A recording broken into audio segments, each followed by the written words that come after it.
सीखना, अधिगम, सीखने को ही अधिगम कहते हैं। और सीखना पूरी जीवन पर्यंत चलने वाली प्रक्रिया है, सार्वभौमिक प्रक्रिया है। व्यक्ति जन्म से ही सीखना प्रारंभ करता है और जीवन पर्यंत कुछ ना कुछ सीखता रहता है। ठीक है, अपनी आवश्यकता के ऊपर वो सीखना घटता बढ़ता रहता है इस तरीके से। तो सिंपल सी बात कहें, सीखने को ही अधिगम कहा जाता है। मनोवैज्ञानिक भाषा में सीखने को ही अधिगम कहा जाता है, लर्निंग कहा जाता है। ठीक है, फिर हम देखते हैं कि कॉन्सेप्ट ऑफ लर्निंग, लर्निंग होता क्या है उसके बारे में एक बार देख लेते हैं। अधिगम से अभिप्राय अभ्यास या अनुभवों द्वारा व्यवहार में परिवर्तन लाने की प्रक्रिया से है। देखो, अनुभवों, ये अभ्यास या अनुभवों से व्यवहार में जो परिवर्तन होता है उसे ही अधिगम कहा जाता है। ठीक है, प्रगतिशील परिवर्तन या परिमार्जन को ही अधिगम या सीखना कहते हैं। ठीक है, तो सबसे पहले देखते हैं अधिगम की परिभाषाएं कुछ दी हुई हैं जो वुडवर्थ ने दी है।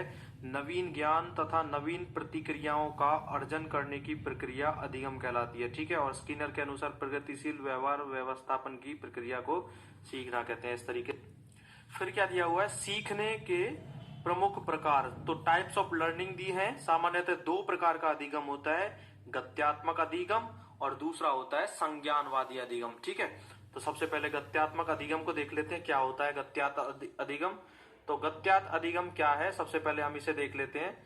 तो सबसे पहले क्या है गत्यात्मक अधिगम। गत्यात्मक अधिगम है जब भी व्यक्ति शारीरिक रूप से गतिशील या कर्मेंद्रियों के द्वारा अधिगम करता है तो उसे गत्यात्मक अधिगम कहते हैं। इसे पेशीय अधिगम भी कहते हैं। कर्मेंद्रिय अधिगम, क्रियात्मक अधिगम, भ्रामक अधिगम, मूर्त अधिगम, यांत्रिक अधिगम नामों से भी जाना जाता है। यह अधिगम की प्रक्रिया शरीर से मस्तिष्क की तरफ चलती है। ठीक है, शरीर से मस्तिष्क की तरफ चलती है यह प्रक्रिया। तो इस तरीके से ये यांत्रिक अधिगम नामों से भी इन्हें जाना जाता है। इस अधिगम की प्रक्रिया को शरीर से मस्तिष्क की तरफ चलती है ये अधिगम की प्रक्रिया। ठीक है, कौन सी, गत्यात्मक अधिगम आता है। ठीक है, ऐसा अधिगम जो व्यक्ति को ज्ञानेंद्रियों के माध्यम से मस्तिष्क में हुआ हो और किसी भी समस्या का हल करते हुए सीखा जाए। ठीक है, तो इस तरीके से क्या होता है, ये मस्तिष्क से शरीर की तरफ चलती है अधिगम की प्रक्रिया। जैसे इसमें तो जो पहले था गत्यात्मक अधिगम में क्या था, एग्जाम्पल में जैसे साइकिल चलाना, पियानो बजाना, क्रिकेट खेलना, टाइप करना। और इसमें क्या है, और इसमें क्या दिए हुए हैं, निबंध लिखना, गणित की समस्याओं का समाधान करना, चिंतन करना, योजना बनाना, भाषण देना, ये सब किसमें आते हैं, ये सब आते हैं संज्ञानवादी अधिगम में। ठीक है, अच्छा, फिर हमने अधिगम के प्रकार तो पढ़े हैं दो। ठीक है, लेकिन कुछ मनोवैज्ञानिक ऐसे भी हुए कि जिन्होंने, किसी ने 4 भी बताए, किसी ने 5 भी बताए, किसी ने 6 भी बताए। तो इस तरीके से ये एक इंपॉर्टेंट क्वेश्चन यहां से बनता है गैने का, RM गैने, इनसे यहां से क्वेश्चन आता है। ये जो मनोवैज्ञानिक थे इन्होंने कितने बताए थे, इन्होंने बताए थे 8 प्रकार। ठीक है, अधिगम के कितने प्रकार बताए, सीखने के इन्होंने 8 प्रकार बताए थे, किसने, गैने ने। और इनकी एक पुस्तक है जो फेमस बुक है इनकी, द कंडीशंस ऑफ लर्निंग। ठीक है, अगर क्वेश्चन आ जाए the conditions of learning book किसकी है, the conditions of learning book किसकी है, ये है GM गैने की, RM गैने की। ठीक है, द कंडीशंस ऑफ लर्निंग किसकी बुक है, गैने की। गैने ने सीखने के कितने प्रकार बताए हैं, 8 प्रकार अधिगम के। और इन्होंने 8 प्रकार जो दिए हैं उनको हम एक बार देख लेते हैं क्या क्या दिए हैं। अब देखो क्वेश्चन कहां से बनता है कि गैने ने दिया है ये सीखने का 8 प्रकार दिए हैं, तो किस तरीके से शुरू होता है। देखो, जो बच्चे का सीखने का अधिगम की जो प्रक्रिया शुरू होती है वो इन्होंने गैने के द्वारा ये बताया गया है कि सांकेतिक सीखना होता है सबसे शुरुआत में, फिर उद्दीपन अनुक्रिया सीखना, सरल श्रृंखला का सीखना, शाब्दिक साचर्य सीखना, विभेदीकरण सीखना, संप्रत्यय सीखना, नियम सीखना, और लास्ट में होता है समस्या समाधान सीखना। तो सबसे ज्यादा जो जरूरी है ये पहला वाला है और लास्ट वाला है। क्वेश्चन किस तरीके से पुट किया जाता है कि गैने ने जो सीखने के 8 प्रकार बताए हैं उनमें सबसे पहली स्टेज कौन सी है, सबसे पहला प्रकार कौन सा है, तो ये बोला जाएगा सांकेतिक सीखना। ठीक है, सांकेतिक सीखना सबसे पहला और सबसे लास्ट वाला मोस्ट इंपोर्टेंट है।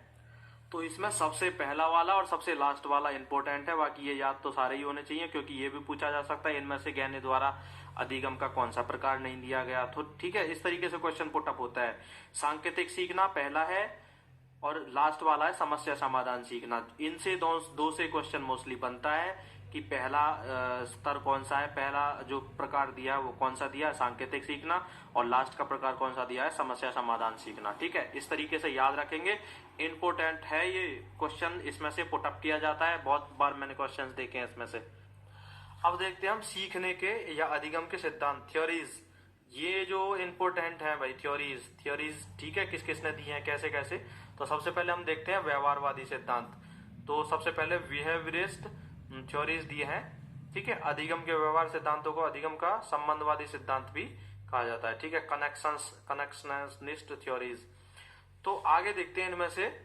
अब हम ये देखते हैं कि व्यवहारवादी सिद्धांत जो दिए हैं वो किस किसने दिए, थॉर्नडाइक ने दिए हैं, पावलोव ने दिया है, स्किनर ने, हल और तथा गुथरी के अधिगम के सिद्धांत मनोविज्ञान के संबंधवादी वर्ग के सिद्धांत हैं। ठीक है भाई, ये इतना याद होना चाहिए। फिर दूसरे नंबर पे हम देखते हैं इनमें व्यवहारवादियों में कौन कौन आता है, थॉर्नडाइक, पावलोव, स्किनर, हल, गुथरी, ये सब व्यवहारवादियों में आते हैं। ठीक है, फिर हम देखेंगे संज्ञानात्मक सिद्धांत, कॉग्निटिव थ्योरीज। पहला कौन सा हो गया, व्यवहारवादी, फिर दूसरे होते हैं संज्ञानात्मक वाले। ठीक है, संज्ञानात्मक में सबसे पहले मानसिक गतिविधियां जैसे स्मरण, संकेतीकरण, वर्गीकरण, समस्या समाधान, सर्जन, कल्पना, स्वपन इत्यादि जानना ही संज्ञानात्मक है। ठीक है, को जानना ही संज्ञानात्मक है। स्मरण, संकेतीकरण, वर्गीकरण, समस्या समाधान, सर्जन, कल्पना, स्वपन इत्यादि को जानना ही संज्ञानात्मक है। ठीक है, अब देखते हैं हम संज्ञानात्मक सिद्धांत सीखने की प्रक्रिया में उद्देश्य, समझ व सूझ की भूमिका पर अधिक जोर देते हैं। ठीक है, ये उद्देश्य, समझ और सूझ की भूमिका पर जोर देते हैं। तो ये देख लेते हैं कि भाई इनमें है कौन कौन संज्ञानात्मक सिद्धांत में, कॉग्निटिव थ्योरीज में। तो इनमें है, देखो, अंतर्दृष्टि अधिगम, और ये टॉलमैन, लेविन, गेस्टाल्टवादी इसी में है। ठीक है, गेस्टाल्ट जो संप्रदाय है, ये भी, गैने, बंडुरा, ये सब किस में आते हैं, संज्ञानात्मक वर्ग में आते हैं। ठीक है, यहां से बस इतना ही है। देखो भाई, शुरू करते हैं। तो सबसे पहले हम व्यवहारवादियों में किसको पढ़ेंगे, सबसे पहले हम पढ़ेंगे थॉर्नडाइक को। सबसे पहले किसको पढ़ेंगे, थॉर्नडाइक। और थॉर्नडाइक ने कुछ मुख्य नियम दिए हैं। ठीक है, सबसे पहले थॉर्नडाइक ने दिया है तत्परता का नियम। ठीक है, तत्परता के नियम में, तत्परता का नियम जिसे कहते हैं law of readiness. Law of readiness क्या कहता है, इस नियम का तात्पर्य यह है कि यदि हम किसी कार्य को सीखने के लिए तैयार हैं या तत्पर हैं तो हम उसे अतिशीघ्र सीख लेते हैं। तो क्या कहा जाता है कि अगर हम किसी कार्य को करने के लिए तैयार हैं, बिल्कुल रेडी हैं, तत्पर हैं, हमारे अंदर उतावलापन है उस काम को करने के लिए, तो हम उसे बहुत जल्दी सीख लेते हैं, कर लेते हैं। जैसे एग्जाम्पल दिया है, एक घोड़े को पानी पिलाने के लिए जबरदस्ती तालाब तक ले जाया जा सकता है, परंतु उसे पानी पीने के लिए बाध्य नहीं किया जा सकता। जब घोड़ा पानी पीने के लिए तत्पर होगा तब ही तालाब से पानी पिएगा। जब उसे लगेगा कि हाँ मैं पानी पीने की उसमें हूं, तभी वो पानी पिएगा। जैसे हमें भूख नहीं लगी हो और बार बार हमसे कहा जाए कि भाई खाना खा।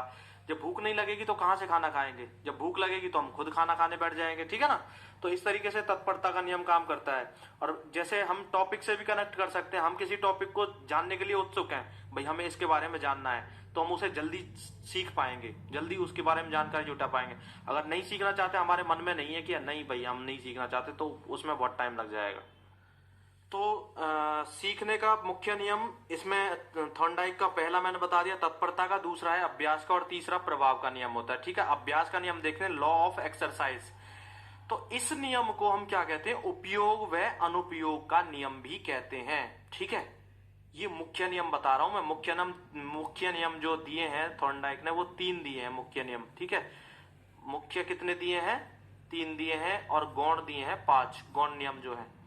ठीक है, तो उपयोग और अनुपयोग का नियम किसको कहा जाता है, अभ्यास के नियम को। ये भी याद रखना भाई, कहीं भी पूछा जा सकता है।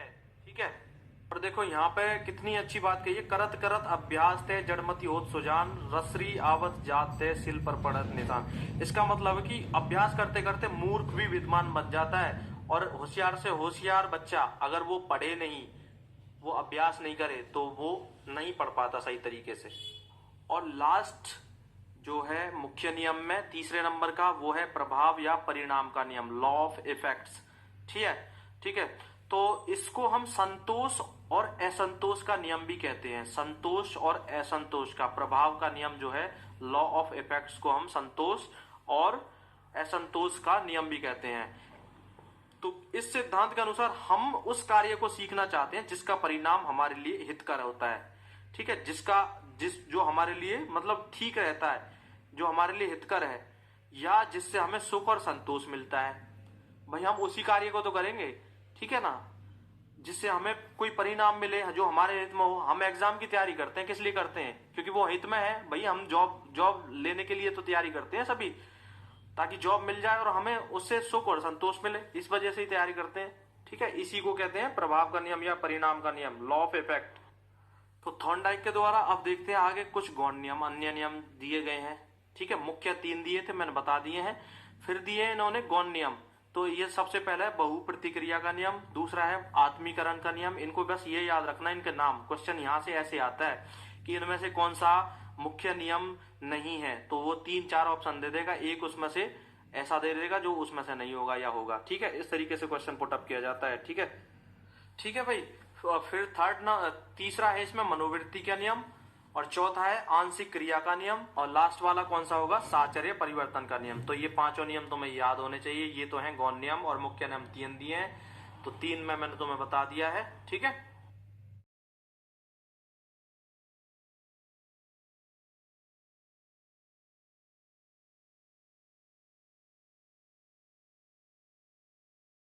अब हमने थॉर्नडाइक के बारे में पढ़ा, व्यवहारवादी हैं, ठीक है।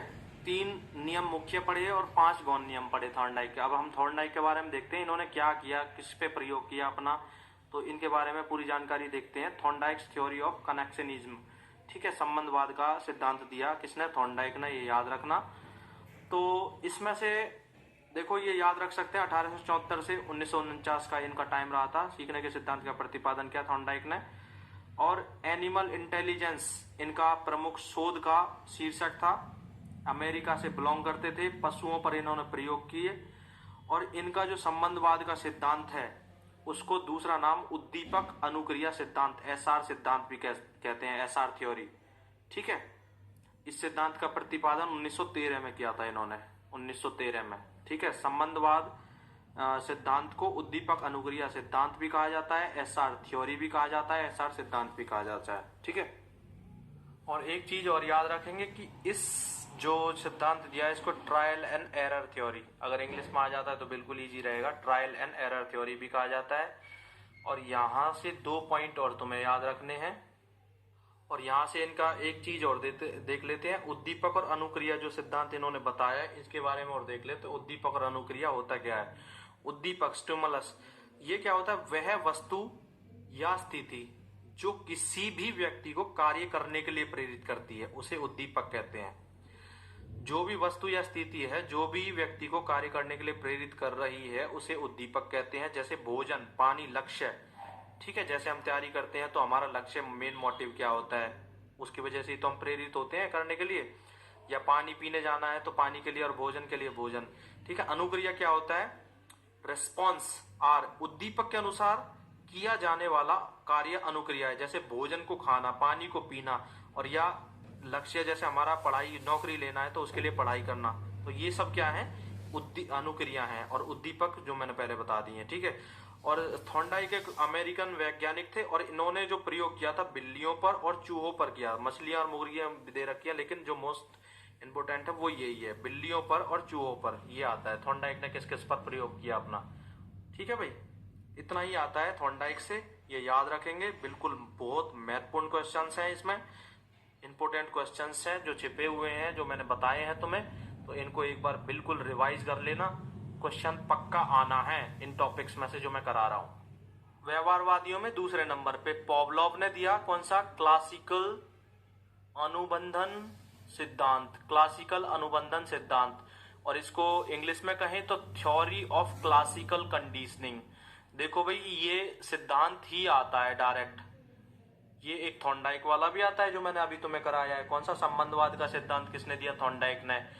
फिर आता है question theory of classical conditioning, या क्लासिकल कंडीशनिंग थ्योरी किसने दी, इस तरीके से आता है। तो इसको देखो कैसे कनेक्ट करोगे। क्लास, यहां से क्लासिकल से क्लास लोगे, कंडीशनिंग से कंडीशन लोगे, ठीक है। क्लास की कंडीशन क्या है कि भाई क्लास में कंडीशन क्या है? हमें लव नहीं करना, पॉवलोव से क्या लोगे? लव। क्लास की कंडीशन ये रहती है स्कूल्स में कि कोई भी लव नहीं करेगा क्लास में, ठीक है। इस तरीके से तभी तो पढ़ाई हो पाएगी भाई, तुम लव के चक्कर में पड़ जाओगे तो पढ़ाई कहां से हो पाएगी, ठीक है ना। तो यही है क्लास की कंडीशन, ये है कि भाई कोई भी क्लास में लव नहीं करेगा। तो पॉवलोव का सिद्धांत, क्लासिकल अनुबंधन सिद्धांत, क्लासिकल कंडीशनिंग पॉवलोव ने दिया, ठीक है। इस तरीके से इसे कनेक्ट कर लेना, याद रखना है बस हमें क्या करना है, लेकिन अन्यथा मत लेना इन चीजों को जो मैं बता रहा हूं, मैं बस कनेक्ट करके बता रहा हूं ताकि तुम याद रख पाओ। तो इनको ये अलग अलग नाम ये भी दिए गए हैं, शास्त्रीय अनुबंधन का सिद्धांत, संबंध प्रत्यावर्तन, संबंध प्रतिक्रिया सिद्धांत, परंपरा अनुबंध का सिद्धांत, अनुबंधन का सिद्धांत। तो ये इतने सारे याद रखने की कोई जरूरत नहीं है, और 1904 में ये दिए थे उन्होंने, पॉवलोव ने, ठीक है। इतने ज्यादा याद करने की जरूरत नहीं, बस इतना ही इंग्लिश में याद कर लीजिए। क्लासिकल कंडीशनिंग थ्योरी किसने दी है? पॉवलोव ने दी है। क्लास की कंडीशन क्या है? लव नहीं करना है। फिर क्या दिया? यह पॉवलोव को अनुबंधन का जनक कहा जाता है, बस ये और याद रख लो, मोस्ट इंपोर्टेंट है ये। पॉवलोव को अनुबंधन का जनक कहा जाता है, ये याद रखना बस, और कुछ याद। और एक चीज याद रखना कि पॉवलोव ने अपना प्रयोग किस पर किया है? वो कुत्ते पर किया है, ठीक है। और इन्होंने क्या बताया? स्वाभाविक अनुक्रियाएं जो जन्मजात होती हैं, इसके बारे में कुछ बताया, और अस्वाभाविक क्रियाएं जो अर्जित और मनोवैज्ञानिक होती हैं, ठीक है। स्वाभाविक क्रियाएं क्या होती हैं? जो जन्मजात होती हैं, और अस्वाभाविक अनुक्रियाएं क्या होती हैं? जो अर्जित या मनोवैज्ञानिक होती हैं वातावरण से। देखो फिर सेकंड नंबर पे दिया है स्किनर का है क्रिया प्रसूत अनुबंधन सिद्धांत। देखो स्किनर्स ऑपरेंट कंडीशनिंग थ्योरी, क्या है? Operant conditioning theory. अब इसको भाई कैसे याद रख पाओगे, ठीक है। स्किनर, तो इस तरीके से करो कि स्किनर में से नर निकालो, नर मीन्स आदमी से कनेक्ट करो इसे, ठीक है, आदमी। ऑप यहां से आधा निकालो, और रेंट को रेंट बनाओ, RENT होता है रेंट, जो किराए पे कमरा लेते हैं, RENT होता है। और ऑफ को बनाओ ऑफ, ठीक है। ऑफ को बनाओ क्या? ऑफ। ऑफ को बनाना है ऑफ, और रेंट को बना RENT की को मैं ऐसे लिख रहा हूं रेंट, ठीक है। या RENT लिख लो, कोई नहीं, हमें तो ट्रिक बस कनेक्ट करना है कि हमें बस याद रहे पेपर में। देखो ऑफ रेंट, ऑफ रेंट है ये, ऑफ रेंट कह रहा हूं मैं, ठीक है।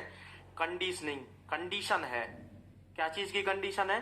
कि भाई ऑफ है रेंट, कमरा मतलब ऑफ है, हम नहीं देंगे भाई, ऑफ है रेंट के लिए, नर रहेंगे, तो ये कंडीशन है।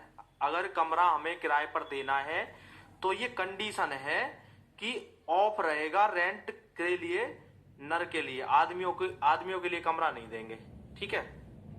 और या ऐसे भी कनेक्ट कर सकते हो कि अगर आदमी आदमी रहेंगे, नर नर कमरे पर रहेंगे, कोई भी किराए पर लेगा, तो उसमें ऑफ मिलेगा रेंट पर, रेंट के लिए, ठीक है। कुछ डिस्काउंट दिया जाएगा, ऑफ दिया जाएगा, ठीक है। ऐसे भी याद कर सकते हो, ये कंडीशन है। अगर तुम परिवार के साथ में रहने आ रहे हो तो भाई तुम्हें पूरा किराया देने पड़ेगा, क्योंकि तुम्हारे बालक बच्चे भी साथ में आएंगे। अगर तुम अकेले अकेले आ रहे हो, ठीक है, अकेला आदमी कोई भी रहेगा, तो उसके लिए क्या है? ऑफ रहेगा रेंट के लिए, रेंट में थोड़ा सा ऑफ देंगे, रियायत देंगे, ये कंडीशन है मकान मालिक की, ठीक है। और फिर इसके बारे में ये देख सकते हैं, इनको क्या क्या नाम दिए गए हैं। क्रिया प्रसूत अनुबंधन सिद्धांत के प्रतिपादक कौन है? ये स्किनर है, ठीक है। क्रिया प्रसूत, ये भी याद रखना, क्रिया प्रसूत हिंदी में है और इंग्लिश में तुम्हारे ये बिल्कुल इजी पड़ेगा, ठीक है। और इसको सक्रिय अनुबंधन सिद्धांत, RS सिद्धांत भी कहते हैं, RS थ्योरी भी कहते हैं, इस तरीके से याद रख लेना। और इन्होंने जो अपना प्रयोग किया था वो किया था भाई चूहे पर। किस पर प्रयोग किया इन्होंने अपना? चूहे पर किया था। किसने? स्किनर ने पहले किया था चूहे पर, फिर इनका दूसरा प्रयोग हुआ था कबूतर पर, ठीक है। चूहे पर भी किया और कबूतर पर भी किया। फिर जो इन्होंने अपने उसमें बताया स्किनर ने, ठीक है, तो इन्होंने क्या बताया है? पुनर्वलन के बारे में और बताया था कि क्योंकि बिल्ली, इस पर जो प्रयोग किया इन्होंने, तो इसमें क्या बताया है? चूहे और कबूतर पर किया है। तो सतत इन्होंने 4 प्रकार के पुनर्वलन और बताए, सतत पुनर्वलन, लगातार पुनर्वलन दिया जाना। फिर बताया इन्होंने आंशिक पुनर्वलन, तो आंशिक कभी पुनर्वलन दे और कभी नहीं। और अनुपात पुनर्वलन, कार्य के अनुपात में पुनर्वलन दिया जाना चाहिए, ये बताया। और अंतराल पुनर्वलन, समय के अनुसार पुनर्वलन। ठीक है, ये काम जैसे तुम्हें कोई काम सौंपा गया है, तुमने वो काम कर दिया तो उसमें पुनर्वलन दिया। इसमें कभी दे देते हैं, आंशिक वाले में कभी नहीं देते। सतत वाले में लगातार पुनर्वलन देना पड़ता है और अंतराल वाले में समय के अनुसार पुनर्वलन दिया जाता है। और एक चीज और याद रखना, पुनर्वलन का सिद्धांत जो दिया वो हल ने दिया। पुनर्वलन का सिद्धांत किसने दिया? ये दिया हल ने तुम्हारा, पुनर्वलन का। ठीक है, ये और याद रख लेना। फिर नेक्स्ट है हल का प्रवलन सिद्धांत, हल्स रेनफोर्समेंट थ्योरी। सीखने के प्रवलन सिद्धांत का प्रतिपादन अमेरिका के क्लार्क सी हल ने किया।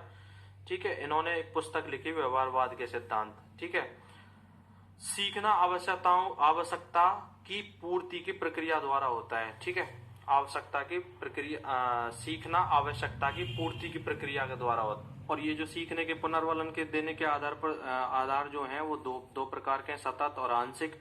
सतत वाला जो दिया जाता है, ये आंशिक वाला दिया जाता है। कैसे दिया जाता है? अनुपात और अंतराल के द्वारा। ठीक है, इसमें निश्चित फिक्स भी है और परिवर्तीय वेरिएबल्स भी हैं, और ये अंतराल वाले में इसी तरीके से इसमें भी है। ठीक है, फिर तुम्हारा नेक्स्ट है समीपता अनुबंधन या स्थानापन्नता का सिद्धांत। तो सब्स्टिट्यूशन थ्योरी, ये एडविन गुथरी ने दिया है। ठीक है, किसने दिया है? समीपता का गुथरी ने दिया है। ठीक है, ठीक है भाई। और ये इन्होंने भी खरगोश पर प्रयोग किया था। ये खरगोश का है। ये तो हमारे हो गए व्यवहारवादी वाले। ठीक है, व्यवहारवादी वाले कंप्लीट हो गए हैं। अब हम देखेंगे यहाँ पर, अब हमें देखने हैं अधिगम के संज्ञानात्मक सिद्धांत। ठीक है, किसके? अधिगम के संज्ञानात्मक सिद्धांत देखने हैं। तो अधिगम के संज्ञानात्मक सिद्धांतों में क्या है? सबसे पहला गेस्टाल्ट सिद्धांत, सूझ का सिद्धांत, अंतर्दृष्टि का अधिगम का सिद्धांत, ये कहते हैं इनसाइट लर्निंग थ्योरी। ये शॉर्ट है बिल्कुल, ये याद रख लोगे तो बिल्कुल इजी है।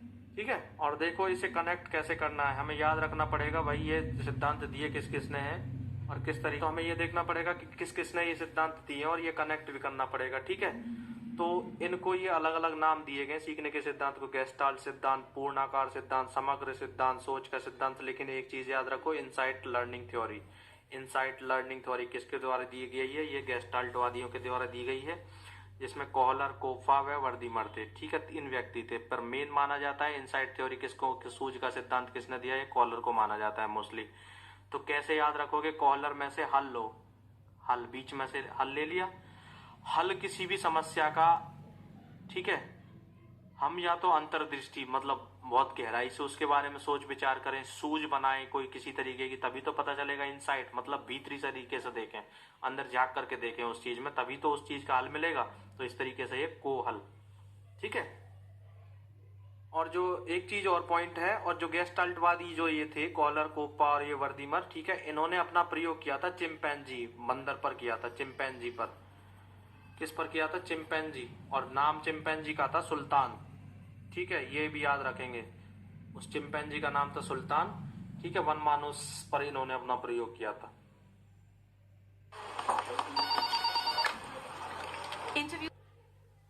फिर संज्ञानात्मक में तुम्हारा जीन पियाजे आ जाता है। जीन पियाजे ने संज्ञानात्मक विकास का सिद्धांत दिया, ये याद रखेंगे, ये मैंने करा। फिर तुम्हें याद रखना है ब्रूनर का संरचनात्मक सिद्धांत। ठीक है, ये भी कभी आ जाता है। संरचना या चना, चना कौन खाता है? ब्रूनर, नर खाते हैं। या संरचना, ब्रूनर। ठीक है, इस तरीके से कनेक्ट कर लेना। शिक्षा की प्रक्रिया नामक पुस्तक दी, द प्रोसेस ऑफ एजुकेशन, ये पुस्तक भी दी थी किसने? Jerome S Bruner. फिर नेक्स्ट है सामाजिक अधिगम सिद्धांत, ये बंडूरा ने दिया। सोशल लर्निंग थ्योरी, ठीक है, किसने दिया? सोशल लर्निंग थ्योरी किसने दिया? बंडूरा ने। और देखो सामाजिक अधिगम किस तरीके से कनेक्ट करोगे? सामाजिक, जब हम सामाजिक रहेंगे, अधिगम आपस में मिलकर करेंगे, समाज के रूप से, ठीक है, तो हमारे अंदर क्या बनेगी? बॉन्ड अच्छी बनेगी। तो बॉन्ड से मैं बॉन्ड बना देता हूं इसको, ठीक है, बंडूरा, इस तरीके से याद करना है ना हमें। तो बॉन्ड क्या बनेगी? हमारी अच्छी बनेगी, क्योंकि हम सामाजिक रूप से सही रहेंगे, किसी के साथ में बैठेंगे, उठेंगे, फिरेंगे, अपने यार दोस्त मनाएंगे, तो हम सामाजिक रहेंगे ना, सामाजिक अधिगम। तो वो उसमें क्या है? अच्छी बॉन्ड बनेगी हमारी सभी के साथ में, ठीक है। और ये अल्बर्ट बंडूरा थे कहाँ से? कनाडा से। एक चीज और याद रखेंगे कि बंडूरा की एक बुक थी, पुस्तक थी, social foundations of thought and action. Social foundations of thought and action, ये भी याद रखेंगे। फिर नेक्स्ट दिया है तल रूप या क्षेत्र सिद्धांत, क्षेत्रीय सिद्धांत किसने? कर्ट लेविन ने दिया। इसका ज्यादा इतना है नहीं। इन्होंने जीवन में वातावरण को अधिगम का आधार माना है, वातावरण को जीवन अधिगम का आधार माना है। फिर क्वेश्चन ये पूछा जा सकता है कि चिन्ह अधिगम सिद्धांत किसने दिया? ये टॉलमैन ने दिया। ये याद रख लेना, बस इतना ही। चूहों बंदरों पर प्रयोग इतना खैर नहीं पूछा जाता है, लेकिन इतना ये जरूर याद रखना कि चिन्ह अधिगम सिद्धांत किसने दिया? ये टॉलमैन ने दिया है। फिर नेक्स्ट है अनुभव जन्य अधिगम सिद्धांत। ये अमेरिका के थे, कार्ल रोजर ने दिया, कार्ल रोजर्स ने। ठीक है, अनुभव जन्य अधिगम सिद्धांत कार्ल रोजर्स ने दिया। ठीक है, कैसे याद रखोगे? अनुभव, हर रोज अनुभव होते हैं, रोज, हर रोज, काल से कल बना लेना, रोज, रोज कल, आज कल, मतलब इस तरीके से अनुभव मिलते रहे, रोज अनुभव मिलते हैं, नए नए अनुभव रोज मिलते हैं, अनुभव और रोज। ठीक है, इस तरीके से। फिर नेक्स्ट है सूचना प्रक्रियाकरण का सिद्धांत। सूचना प्रक्रियाकरण का सिद्धांत, इस सिद्धांत का प्रवर्तक कौन है? George A Miller. तो इसको कैसे कनेक्ट करोगे भाई? सूचना जो मेरे पास है वो मैं तुम्हें ऐसे नहीं बता सकता, मैं तुम्हें फोन पे नहीं बता सकता, मैं तो तुम्हें उस सूचना को मिलकर बताऊंगा। तो इस तरीके से कनेक्ट कर लेना, मिलकर मैं बताऊंगा, जॉर्ज ए मिलर। ठीक है, इस तरीके से कह सकते हैं। सूचना को, जो सूचना की प्रक्रिया है, ठीक है, जो भी आगे प्रक्रिया है उसकी सूचना मैं तुम्हें मिलकर दूंगा, वैसे नहीं बताऊंगा। फिर हम करते हैं अधिगम के वक्र। ठीक है, curves of learning. Curves of learning में हम देखेंगे तो अधिगम के जो वक्र होते हैं वो होते हैं 4 प्रकार के। ठीक है, पहला होता है धनात्मक, दूसरा होता है ऋणात्मक अधिगम वक्र, तीसरा होता है सरल रेखीय अधिगम वक्र और चौथा होता है एस आकारीय अधिगम वक्र। तो हम सबसे पहला देखते हैं धनात्मक अधिगम वक्र, जिसे कॉनकेव कहते हैं, कॉनकेव कर्व। ठीक है, इसे उन्नतोदर भी इस तरीके से कहते हैं। ऐसा अधिगम वक्र जिसमें अधिगम की दर प्रारंभ में तो धीमी होती है। ठीक है, देखो जैसे ये है, मैं ये बता देता हूँ, और बाद में तीव्र होती चली जाती है। ठीक है, इसको क्या कहते हैं? धनात्मक अधिगम वक्र या वर्धमान शिक्षण वक्र कहते हैं। तो देखो ये टाइम है, टाइम बढ़ता जा रहा है, और ये क्या है? लर्निंग, इधर की साइड देखो टाइम बढ़ता जा रहा है। यहाँ से देखो कम टाइम था तो कम लर्निंग हुई थी, इस तरीके से टाइम बढ़ता जा रहा है, इधर इधर इधर ऐसे ऐसे बढ़ते जाएंगे, ये टाइम बढ़ता जाएगा इधर साइड में, और इधर साइड में ऐसे चलते चलते चले जाएंगे तो लर्निंग बढ़ती चली जाएगी इस तरीके से। ठीक है, इस तरीके से ये होता है। ये वक्र होता है तुम्हारा कौन सा? धनात्मक अधिगम वक्र, जिसे कॉनकेव कर्व कहते हैं। ठीक है, कॉनकेव इसलिए कहते हैं क्योंकि ये इस तरीके से जब इसे आगे मिलाएंगे इस तरीके का ये वो बन जाएगा। ठीक है, ऐसे, इसलिए कॉनकेव कहते हैं। और कॉन्वेक्स मैं दूसरा बताऊं। फिर दूसरे नंबर पे हमारा ऋणात्मक अधिगम वक्र, जिसे कॉन्वेक्स कर्व कहते हैं। ठीक है, ये इसमें क्या होता है कि अधिगम की दर प्रारंभ में तो तीव्र होती है, लेकिन बाद में धीमी होती चली जाती है। ठीक है, तो देखो ये समय है, इधर टाइम है, इधर सीखना है। देखो क्या हुआ, इस तरीके से हम बढ़ते चले गए। पहले सीखने की गति क्या थी? ज्यादा थी। ठीक है, फिर इस तरीके से बढ़ते चले गए तो बाद में धीमी होती जा रही है। ठीक है, गिरती जा रही है ना, गिरावट आती जा रही है, इस तरीके से गिरावट, ये यहाँ गिरावट आने लग गई। पहले सीखने की गति तीव्र थी बिल्कुल। ठीक है, क्योंकि टाइम देखो, टाइम ज्यादा नहीं बढ़ा था, इधर साइड में टाइम बढ़ता तो जब कहते टाइम देखो ज्यादा नहीं बढ़ा, लेकिन सीखने की गति ऊपर चली गई। और इसे कॉन्वेक्स इसलिए कहते हैं क्योंकि जब इसे मिलाएंगे तो ये कॉन्वेक्स लेंस की तरह दिखाई देगा ऐसे। ठीक है, दूसरा वो पहला वाला जो धनात्मक था वो कॉनकेव की तरह दिखाई देता है। फिर नेक्स्ट है एस आकारीय या स्ट्रेट लाइन कर्व कहते हैं, जिसे सरल नहीं, स्ट्रेट है, एस आकार वाला बाद में बताऊंगा मैं। ये है सबसे पहले सरल रेखीय, मैं बताना चाह रहा था। तो सरल रेखीय वाला है सबसे पहले, सरल रेखीय अधिगम वक्र, ये स्ट्रेट लाइन कर्व होता है। तो ठीक है, इसमें क्या होता है? ऐसा अधिगम वक्र जिसमें अधिगम की दर सदैव समान रहती है, कोई फर्क नहीं पड़ता। देखो ये टाइम है, ये लर्निंग है, और ये टाइम है। ये सरल वक्र बिल्कुल सीधी लाइन जा रही है कि भाई लाइन बिल्कुल फिक्स है कि हमें इतना सीखना है, इस तरीके से चलती रहती है। इसमें ना कोई कमी आती है ना ही ये बढ़ोतरी होती है, इसमें बिल्कुल फिक्स होता है। फिर नेक्स्ट है नेक्स्ट क्या दी हुई है, एस आकारीय अधिगम वक्र, मिक्स कर्व जैसे कहते हैं। इसमें क्या होता है, अधिगम वक्र, अधिगम की दर प्रारंभ में धीमी, फिर तीव्र, फिर धीमी, फिर तीव्र, इस तरीके से घटती बढ़ती रहती है, स्थिरता नहीं आती इसमें। तो ये देखो, ये टाइम, ये लर्निंग और ये टाइम इस तरीके से पहले देखो बढ़ी, फिर घटी, फिर बढ़ी, फिर बढ़ी, फिर इस तरीके से ऐसे चलती रहती है। इसे कहते हैं एस आकारीय, ये एस की तरह बन जाता है ऐसे। और एक ये चीज और देख लेना, अधिगम पठार, ये बहुत देखने को मिल जाता है। जब अधिगम की दर में लंबे समय तक स्थिरता की स्थिति हो, मतलब फिक्स चल रहा हो, ना तो अधिगम वक्र में चढ़ाव आ रहा हो और ना ही अधिगम वक्र में उतार आ रहा हो, तो उसे कहते हैं, मतलब किसी भी तरीके का कोई परिवर्तन नहीं हो रहा हो, उसे कहते हैं अधिगम का पठार। ठीक है, ना तो ज्यादा हम बढ़ पा रहे हैं ना ही घट पा रहे हैं, ठीक है, उसे अधिगम का पठार कहते हैं। फिर बढ़ते हैं जी आगे, और ये हमारा बिल्कुल इसमें लास्ट रहेगा, स्थानांतरण या अंतरण के प्रकार, ट्रांसफर ऑफ लर्निंग। ठीक है, तो ये क्या है, type of transfer of learning. अधिगम, अंतरण, स्थानांतरण के मुख्यतः 3 प्रकार होते हैं, एक सकारात्मक, नकारात्मक, फिर होता है शून्य स्थानांतरण। ठीक है, सकारात्मक या धनात्मक स्थानांतरण कहते हैं जब एक विषय में सीखा हुआ ज्ञान किसी दूसरे विषय में सहायक होता है, तो इसे सकारात्मक या धनात्मक या अनुकूल स्थानांतरण कहते हैं। ठीक है, जैसे एक टेनिस खेलने वाले व्यक्ति को बैडमिंटन खेलना आसानी से आ जाता है, गणित का अधिगम भौतिकी के जो मैथ है वो फिजिक्स में काम आता है। ठीक है, इस तरीके से जब एक सब्जेक्ट, जब एक चीज हमारे पास कुछ है और उसका यूज हम किसी दूसरी उसमें कर सकते हैं, ठीक है, उसको कहते हैं सकारात्मक सीखना। उसको क्या कहेंगे, सकारात्मक सीखना, सकारात्मक स्थानांतरण। ठीक है, ट्रांसफर वो पॉजिटिव वे में है। फिर देखेंगे नकारात्मक या ऋणात्मक या निषेधात्मक स्थानांतरण ऑफ लर्निंग। ठीक है, इस तरीके से इसमें क्या होता है, जब एक विषय में सीखा हुआ ज्ञान किसी दूसरे विषय में बाधा बन जाता है, तो इसे नकारात्मक, ऋणात्मक, प्रतिकूल स्थानांतरण कहते हैं। और इसमें कैसे, अंग्रेजी कीबोर्ड पर अंग्रेजी टाइपिंग सीखने के बाद हिंदी टाइपिंग में बाधा आती है, बिल्कुल ठीक है। तेज चलने का अभ्यास दिल की बीमारी की स्थिति में बाधक होता है। बेटी की शादी से पहले सलवार सूट पहनती थी, अच्छा हाँ, ये भी तो नेगेटिव में ही आएगा, लेकिन शादी होने के बाद उसे साड़ी या घूंघट में रहना पड़ता है, यह स्थिति भी उसके लिए बाधक है। ठीक है, एग्जाम्पल में कह सकते हैं इसलिए। और सीखने में एक लास्ट है शून्य स्थानांतरण। ठीक है, जब एक विषय में सीखा हुआ ज्ञान किसी दूसरे विषय में न तो सहायक होता है न ही बाधक होता है, वो ना तो हमारे लिए पॉजिटिव है और ना ही नेगेटिव, ना तो वो हमारे लिए कोई मतलब पॉजिटिव वे में काम कर रहा है, ना ही हमारा कुछ नुकसान कर रहा है, तो वो होता है शून्य स्थानांतरण। तो इस तरीके से कह सकते हैं, क्या कहा है, कबीर जी के दोहे, राम रहीम के दोहे को याद करने में न तो सहायता करते हैं और न ही बाधा डालते हैं। हाँ बिल्कुल ठीक है, भौतिक विज्ञान का ज्ञान संस्कृत की समस्या को हल नहीं कर सकता। हाँ ठीक है, बिल्कुल।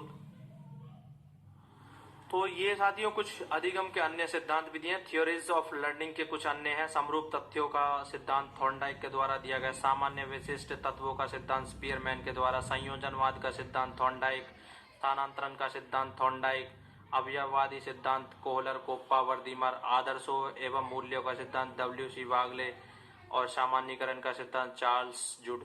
बाकी ये आते तो है नहीं, बाकी इनमें थोड़ा थोड़ा नजर मार लेना। तो साथियों इसी तरीके से बने रहिए, वीडियोस में देखते रहिए हमारी क्लासेस। तो आज के लिए बस इतना ही, लेकिन जाने से पहले मैं यही कहूँगा कि अगर वीडियो अच्छी लगी हो तो लाइक, शेयर एंड सब्सक्राइब जरूर करें अपने जो फ्रेंड सर्कल में तुम्हारे यार